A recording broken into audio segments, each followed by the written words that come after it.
Hello everyone, ಇವತ್ತು ನಾನು ಕರ್ಬೂಜನ juice ಮಾಡೋಣ ಅಂದ್ಕೊಂಡಿದ್ದೀನಿ. ಹೇಗೆ ಮಾಡೋದು ಅಂತ ನೋಡೋಣ ಬನ್ನಿ. ಸೊ ಮೊದಲಿಗೆ ನಾನೀಗ ಗ್ಯಾಸ್ ಅಂಟಿಸ್ಬಿಟ್ಟು ಹಾಲು ಕಾಯೋಕ್ಕೆ ಇಡ್ತೀನಿ. ಸೊ ಇದನ್ನು ಒಂದು ಅರ್ಧ ಲೀಟ್ರ್ ಹಾಲು ತೊಗೊಂಡಿದ್ದೀನಿ. ಅದನ್ನು ಕಾಯೋಕ್ಕಿಟ್ಟೆ ಈಗ. ಸೊ ಅದು ನೋಡಿ, ಈಗ ಕಾದಿದೆ, ಹಾಲು ಉಪ್ಪು ಬಂದಿದೆ.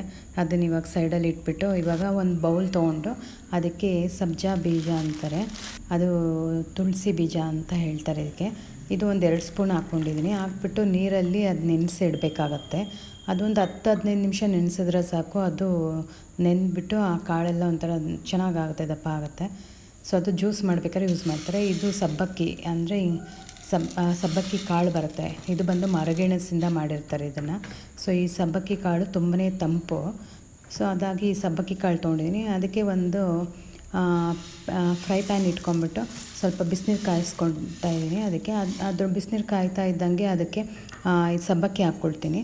ಅದು ಚೆನ್ನಾಗಿ ಅದರೊಳಗೆ ಬಾಯ್ಲ್ ಆಗಬೇಕು. ಆ ಸಬ್ಬಕ್ಕಿ ಬಾಯ್ಲಾಗಿ ಅದು ಟ್ರಾನ್ಸ್ಪರೆಂಟ್ ಆಗಬೇಕು, ಅಂದರೆ ಒಂಥರ ಬಬಲ್ಸ್ ಥರ ಬರುತ್ತದು. ಸೊ ಆ ರೀತಿ ಆಗಬೇಕು. ಸೊ ಅದು ಒಂದು ಕಡೆ ಇಟ್ಟಿದ್ದೀನಿ. ಸರಿ, ಈಗ ಈ ಕರ್ಬೂಜನ ಕಟ್ ಮಾಡ್ಕೊಳ್ಳೋಣ ಅಂದ್ಬಿಟ್ಟು ಒಂದೆರಡು ತೊಗೊಂಡಿದ್ದೆ. ಅದು ಈ ಥರ ಸೆಂಟ್ರಲ್ ನೀಟಾಗಿ 2 ಭಾಗ ಕಟ್ ಮಾಡ್ಕೋಬೇಕು. ಆ ಒಳಗಡೆ ಇರೋವಂಥ ಬೀಜಗಳನ್ನೆಲ್ಲ ಒಂದು ಸ್ಪೂನ್ ಮುಖಾಂತರ ನಾವು ಅದನ್ನೆಲ್ಲ ತೆಗಿಬೇಕಾಗತ್ತೆ. ಸೊ ಇದೂ ಸಹ ಯೂಸ್ ಆಗುತ್ತೆ. ಈ ಬೀಜನ ನೀಟಾಗಿ ವಾಶ್ ಮಾಡಿ ಅದು ಬಿಸಿಲಿಗೆ ಒಣಗಿಸ್ಬಿಟ್ಟು ಅದನ್ನ ತಿನ್ಬೋದು. ನಾವು ಚಿಕ್ಕ ವಯಸ್ಸಲ್ಲಿ ಹಾಗೆ ಮಾಡ್ತಿದ್ದೋ. ತುಂಬಾ ಒಳ್ಳೆಯದು ಆರೋಗ್ಯಕ್ಕೆ ಅದರ ಬೀಜ, ಬಿಸಾಕಬೇಡಿ. ಸರಿ, ಇವಾಗ ಇದರದ್ದೆಲ್ಲ ಒಂದು ಪಲ್ಪ್ ಏನಿರುತ್ತೆ, ಸೊ ಅದನ್ನೆಲ್ಲ ಅದ್ರ ಕರ್ಬೂಜನದು ಎಲ್ಲ ನೀಟಾಗಿ ಒಂದು ಬೌಲಲ್ಲಿ ಅದನ್ನು ತಗೊಳ್ತಾ ಇದ್ದೀನಿ. ಸೊ ಈ ರೀತಿ ಎಲ್ಲ ನೀಟಾಗಿ ತೆಗಿಬೇಕಾಗತ್ತೆ. ಸೊ ಇದು ತೆಗೆದ್ಬಿಟ್ಟು ಇದನ್ನೇನು ಮಾಡಬೇಕು ಇವಾಗ ಅಂದರೆ, ನಾವು ಒಂದು ಮಿಕ್ಸಿ ಜಾರ್ ತೊಗೊಂಡು ಅದಕ್ಕೆ ಹಾಕ್ಬಿಟ್ಟು ನೀಟಾಗಿ ಫುಲ್ ಫೈನ್ ಪೇಸ್ಟ್ ಆಗಬೇಕು ಚೆನ್ನಾಗಿ. ಆ ಥರ ನಾವು ಇದು ಮಾಡಬೇಕಾಗತ್ತೆ. ಈ ಜ್ಯೂಸ್ ಬಂದು ತುಂಬಾ ತಂಪು. ಅದು ಈ ಬೇಸಿಗೆ ಕಾಲದಲ್ಲಂತೂ ತುಂಬಾ ಚೆನ್ನಾಗಿರುತ್ತೆ. ನಾವು ಚಿಕ್ಕ ವಯಸ್ಸಲ್ಲಿರ್ಬೇಕಾದ್ರೆ ನಮ್ಮ ಅಮ್ಮವರು ಇದನ್ನು ಆಗ ಜ್ಯೂಸ್ ಮಾಡ್ತಾ ಇರಲಿಲ್ಲ. ಹಬ್ಬ ಬಂದಾಗ ಮಾತ್ರ ಜ್ಯೂಸ್ ಮಾಡ್ತಾಯಿದ್ರು. ಇದು ರಾಮನವಮಿ ಅಂತ ಬಂದಾಗ ಮಾತ್ರ. ಇದನ್ನು ಹಾಗೆ ಕಟ್ ಮಾಡಿ ಸಕ್ಕರೆ ಹಾಕಿ ಕೊಡ್ತಾಯಿದ್ರು. ನಾವು ತಿಂತಾಯಿದ್ದೋ ಪೀಸ್ ಮಾಡಿಬಿಟ್ಟು. ಸರಿ, ಇವಾಗೆಲ್ಲ ಪೇಸ್ಟ್ ಮಾಡಿದ್ದೀನಲ್ಲ, ಆ ಪೇಸ್ಟ್ನೆಲ್ಲ ಇಟ್ಕೊಳ್ಳೋಣ ಸೈಡಿಗೆ. ಇವಾಗ ಇದೇನು ಸಬ್ಬಕ್ಕಿ ಬೇಯ್ತಾಯಿತ್ತು, ಈಗ ನೋಡಿ ಈ ಥರ ಬೇಯ್ತಾನೇ ಇದು ಒಂಥರ ಗೋಂದ್ ಥರ ಆಗಿಬಿಡುತ್ತೆ. ಇವಾಗ ಒಂದು ಟಿಪ್ಸ್ ಇದೆ. ಈ ಗೋಂದ್ ಥರ ಇರೋದೆಲ್ಲ ಹೋಗಿ ಅದರೊಳಗಿರೋ ಇದು ಮಾತ್ರ ಸಿಗಬೇಕು ಅಂದರೆ, ಸೊ ನಾವೇನು ಮಾಡಬೇಕು ಅಂತ ನೋಡಿ ಇವಾಗ ಆಗಿ. ಸೊ ಇದನ್ನು ನಾವು ಬೇಯಿಸ್ತಾ ಅದು ಸ್ವಲ್ಪ ತಳ ಹಿಡಿಯುತ್ತೆ. ಅದನ್ನು ನೀಟಾಗಿ ಹಂಗೆ ತಿರುಗಿಸಿ ಸ್ಪೂನಲ್ಲಿ ನೋಡಿ ಈ ರೀತಿ ಅದು ಬೇಯ್ತಾ ಇರಬೇಕು. ತುಂಬ ಟ್ರಾನ್ಸ್ಪರೆಂಟ್ ಆಗಿದೆ. ಅದೇನು ಆ ಕಾಳು ಹಾಕಿದ್ದು ನೋಡಿ ಯಾವ ರೀತಿ ಆಗ್ತಾಯಿದೆ.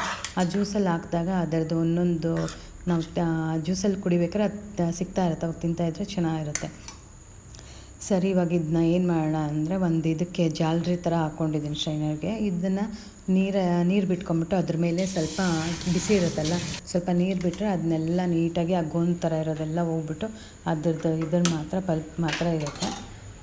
ಸರಿ, ಇವಾಗ ಆವಾಗಲೇ ಹಾಲು ಏನು ಕಾಯಿಸ್ಕೊಂಡಿದ್ನಲ್ಲ ಅದನ್ನು ಒಂದು ಕಡಾಯಿ ಇಟ್ಬಿಟ್ಟು ಆ ಹಾಲನ್ನ ಇದಕ್ಕೆ ಹಾಕ್ಕೊಳ್ತಾ ಇದ್ದೀನಿ. ಆ ಹಾಲು ಹಾಕ್ಕೊಂಡು ಇದರೊಳಗಡೆ ನಾವು ಕಾಯಿಸ್ಕೋಬೇಕಾಗತ್ತೆ. ಅಂದರೆ ಆಲ್ರೆಡಿ ಕಾದಿದೆ, ಅಂದರೆ ಇನ್ನು ಸ್ವಲ್ಪ ಹಾಗೆ ಬಿಸಿ ಆಗ್ತಾ ಇರಬೇಕು. ಅಷ್ಟರಲ್ಲಿ ಇದಕ್ಕೆ ಒಂದು ಇದು ರೆಡಿ ಮಾಡ್ಕೋಬೇಕು.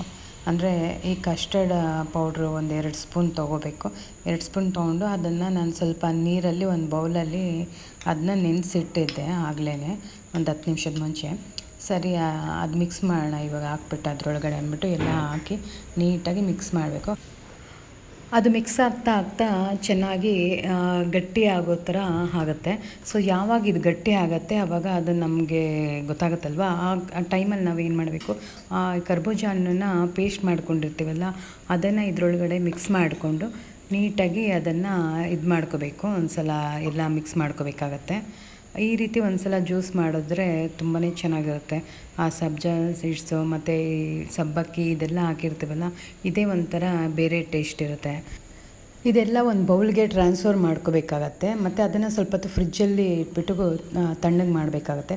ಅದಾದಮೇಲೆ ನಾನು ಇದಕ್ಕೆ ಸ್ವಲ್ಪ ಸಕ್ಕರೆನ ಮಿಕ್ಸ್ ಮಾಡ್ಕೊಳ್ತೀನಿ. ಎಷ್ಟು ಬೇಕು ಟೇಸ್ಟಿಗೆ ಅಷ್ಟು ಸಕ್ಕರೆನ ಹಾಕ್ಕೊಳ್ತಾ ಇದ್ದೀನಿ. ಸೊ ಅದಾದಮೇಲೆ ನಾವೇನು ನೆನೆಸಿಟ್ಟಿರ್ತೀವಲ್ಲ ಆ ಸಬ್ಜಾ ಬೀಜ, ಸೊ ಅದನ್ನು ಸಹ 1-2 ಸ್ಪೂನ್ ಇದಕ್ಕೆ ಹಾಕ್ಕೊಳ್ತೀನಿ. ಸೊ ಇದು 1 ಸ್ಪೂನ್ ನೆನೆಸ್ಕೊಂಡ್ರೆ ಸಾಕಾಗುತ್ತೆ, ತುಂಬಾ ಜಾಸ್ತಿ ಆಗಿಬಿಡುತ್ತೆ. ನಾವು 2 ಸ್ಪೂನ್ ಹಾಕಿರೋದಕ್ಕೆ ತುಂಬ ಇಷ್ಟ ಆಗಿದೆ. ನಾನು ಬೇರೆ ನಿಂಬೆಹಣ್ಣು ಜ್ಯೂಸ್ ಮಾಡಬೇಕಾದ್ರೂ ಹಾಕ್ತೀನಿ ಅಂದ್ಬಿಟ್ಟು ಇರಲಿ ಅಂತ ಸ್ವಲ್ಪ ಜಾಸ್ತಿ ಹಾಕ್ಕೊಂಡಿದ್ದೆ. ಸರಿ 2 ಸ್ಪೂನ್ ಅದು ಮಿಕ್ಸ್ ಮಾಡಾದಮೇಲೆ ಅದು ನಾವೇನು ಇನ್ನೊಂದು ಸಬ್ಬಕ್ಕಿನ ಇದು ಬೇಯಿಸ್ಕೊಂಡು ಇಟ್ಕೊಂಡಿದ್ವಲ್ಲ, ಸೊ ಅದನ್ನು ಎಲ್ಲ ಇದರೊಳಗೆ ಮಿಕ್ಸ್ ಮಾಡೋಕ್ಕೆ ಹಾಕ್ತಾಯಿದ್ದೀನಿ. ಸೊ ಇದೆಲ್ಲ ಹಾಕ್ಬಿಟ್ಟು ನಾವು ನೀಟಾಗಿ ಎಲ್ಲ ಮಿಕ್ಸ್ ಕೊಡಬೇಕಾಗತ್ತೆ. ತುಂಬಾ ಚೆನ್ನಾಗಿರುತ್ತೆ ತಿನ್ಬೇಕಾದ್ರೆ, ಈ ಜ್ಯೂಸ್ ಕುಡಿಬೇಕಾದ್ರೆ ಒಂದು ಪ್ರತಿಯೊಂದು ಒಂದು ಜ್ಯೂಸ್ ಕುಡಿಬೇಕಾದ್ರೆ ಸಹ ಅದು ಸಿಗ್ತಾ ಇರುತ್ತಲ್ವ, ಸಬ್ಬಕ್ಕಿ ಆ ಸಬ್ಜಾ ಬೀಜ ತುಂಬಾ ಟೇಸ್ಟಿಯಾಗಿತ್ತು ಅಂತಲೂ ಹೇಳ್ಬೋದು. ಸರಿ ಇದೆಲ್ಲ ಮಿಕ್ಸ್ ಆದಮೇಲೆ ಇದನ್ನು ಈಗ ಒಂದು ಗ್ಲಾಸಲ್ಲೇ ಹಾಕಿ ಇಡೋಣ. ನೋಡಿ ತುಂಬಾ ಕುಡ್ದಾಗಂತೂ ಅಷ್ಟು ಚೆನ್ನಾಗಿರುತ್ತೆ ಅಂದರೆ ಒಂದು ಸಲ ಮಾಡ್ಕೊಂಡು ಈ ರೀತಿ ಕುಡೀರಿ, ಮಕ್ಕಳುಗಳಿಗಂತೂ ತುಂಬಾ ಇಷ್ಟ ಆಗುತ್ತೆ. ಸರಿ ಇವಾಗ ಒಂದು ಗ್ಲಾಸ್ಗೆ ಹಾಕಿದ್ದೀನಲ್ವ, ಸೊ ಇವಾಗ ಇದಕ್ಕೆ ಸ್ವಲ್ಪ ಪಿಸ್ತಾ ಮತ್ತು ಬಾದಾಮು ನಾನು ಸ್ವಲ್ಪ ಇದನ್ನ ಚೂರು ಮಾಡಿ ಇಟ್ಕೊಂಡಿರ್ತೀನಿ, ಅದನ್ನು ಕಟ್ ಮಾಡಿಕೊಂಡು. ಸೊ ಅದನ್ನು ಸ್ವಲ್ಪ ಹಾಗೆ ಮೇಲೆ ಗಾರ್ನಿಷ್ ಮಾಡೋಕ್ಕೆ ಹಾಕ್ತಾಯಿದ್ದೀನಿ. ಸೊ ನೋಡಿ ಇದನ್ನು ಹಾಕ್ಬಿಟ್ಟು ಆಮೇಲೆ ನಾನು ಏನದು ಕಟ್ ಮಾಡಿ ಇಟ್ಕೊಂಡಿರ್ತೀನಲ್ಲ ಇದನ್ನು ಕರ್ಬೂಜ ಹಣ್ಣು, ಅದು ಸ್ವಲ್ಪ ಒಂದು ಬೌಲಷ್ಟು ಸಪ್ರೇಟ್ ಇಟ್ಕೊಂಡಿದ್ದೆ. ಸರಿ ಅದನ್ನು ಸಹ ಇವಾಗ ಅದ್ರ ಮೇಲೆ ಹಾಕ್ತಾಯಿದ್ದೀನಿ. ಸೊ ನಾವು ಇದನ್ನು ಜ್ಯೂಸ್ ಕುಡಿಬೇಕಾದ್ರೆ ಇದೆಲ್ಲ ತಿನ್ನೋದಕ್ಕೆ ಸಿಕ್ಕಿದಾಗ ಇನ್ನೂ ಒಂಥರ ಟೇಸ್ಟ್ ಜಾಸ್ತಿನೇ ಆಗುತ್ತೆ ಅಂತಲೂ ಸಹ ಹೇಳ್ಬೋದು. ನೋಡಿ ಹೇಗಿದೆ ಅಂತ ನೀವು ಈ ರೀತಿ ಒಂದು ಸಲ ಮನೇಲಿ ಮಾಡಿಕೊಂಡು ಕುಡಿದು ನೋಡಿ, ತುಂಬಾ ಚೆನ್ನಾಗಿತ್ತು, ಚೆನ್ನಾಗೂ ಇರುತ್ತೆ. ಓಕೆ, ಈ ವಿಡಿಯೋ ನೋಡಿದ್ದಕ್ಕೆ ಥ್ಯಾಂಕ್ಸ್ ಎಲ್ಲರಿಗೂ.